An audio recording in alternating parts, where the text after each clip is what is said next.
Estamos muy contentos de poder volver a esta ruta, que dejamos de volar poco antes de la pandemia. Y definimos ya cuáles son las estrategias de marketing y cómo queremos retomar el flujo de clientes y de turistas hacia la isla. Y estamos muy contentos de poder volver a esta ruta.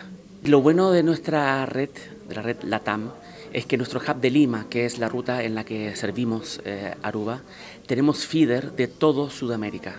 Brasil, Argentina, Uruguay, Paraguay, Asunción. Entonces es un hub muy importante que permite llevar un flujo de turistas hacia la isla, que nos permite conectar todo Sudamérica a través de ese punto con el destino. ¿Hay más planes separados de Lima, de otras destinaciones para Aruba? Por el momento estamos viendo cómo funcionan nuestras rutas desde Lima.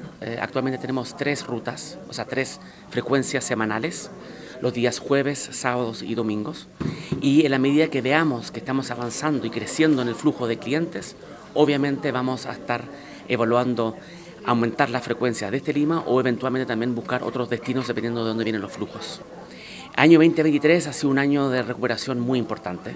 Hemos vuelto casi a los mismos volúmenes de pasajeros del año 2019, prepandemia, y con una muy fuerte red. Nuestra red hoy de destinos es de hecho más fuerte aún de la que fue antes de pandemia.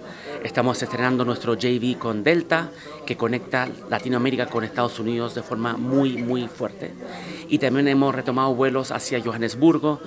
Yo diría el único vuelo internacional que no hemos retomado es hacia Tel Aviv, pero si no el resto está todo retomado. Y además en doméstico tenemos 10 destinos más en Brasil, en Colombia. O sea, hoy tenemos una red mucho más fuerte de la que teníamos antes de pandemia. Nosotros siempre estamos preocupados de dar el mejor servicio a nuestros clientes y obviamente con precios competitivos. Estamos también preocupados de que las frecuencias y los horarios también sean cómodos para el tipo de público que estamos sirviendo.